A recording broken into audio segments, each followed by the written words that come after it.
Alam ako yung Zoom. So, inot inimbunga na sa ina ko yan. Ay, sunod na. Dito 5 talaga ang gusi. Kan Abril. Iyo bulago na buno. Sarawa ng pakwa. Kasi Nakainot siya yung ka ng pakwa. gusto mo ni Asin. Ay, mahal ningon na na. Summer. Kuya, yun na sa amin. Pagkatapos namin kumain, nagdinis muna ako.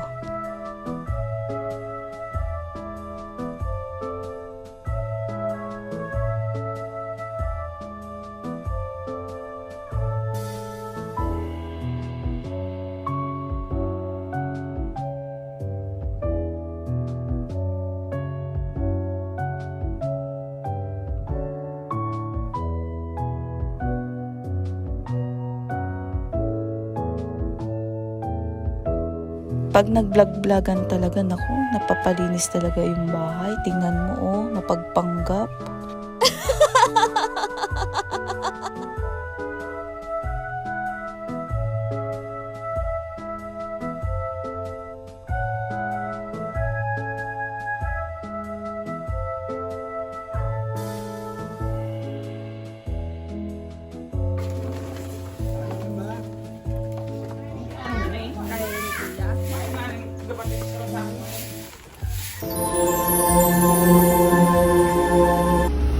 Sunod ko naman ginawa yan. Inayusan ko naman yung mga bata. Pinaliguan ko muna.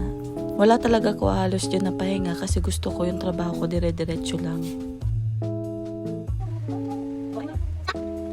Ayun. Hindi kami nakapunta ng Laon kasi nga mainit. Hindi na kaya ni Mama. Papakita ko kung paano na kaganda yung pakwan. Ayan, nahatiin ni Sophia ng malaking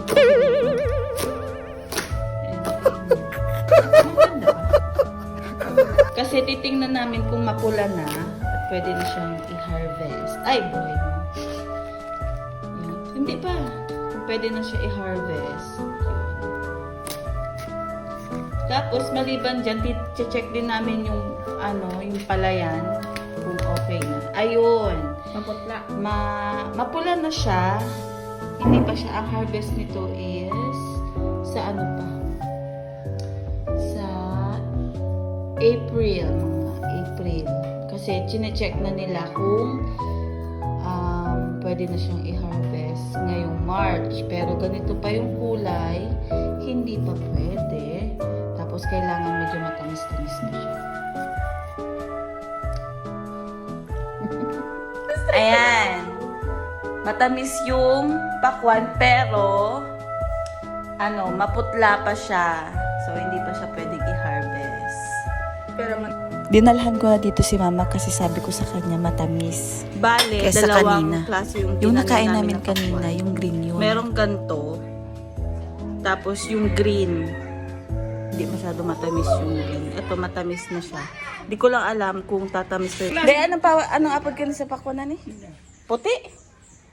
Sweet 16 yan? Sweet 16. Alam niyo po ba, kapag may sipag at tiyaga ka dito sa bukid, hindi ka maghihirap. Tsaka kung marunong ka sa mga pananim at pag-aalaga ng mga hayop, magkakapera ka dito sa bukid. Hanggang dito na lang. Bye!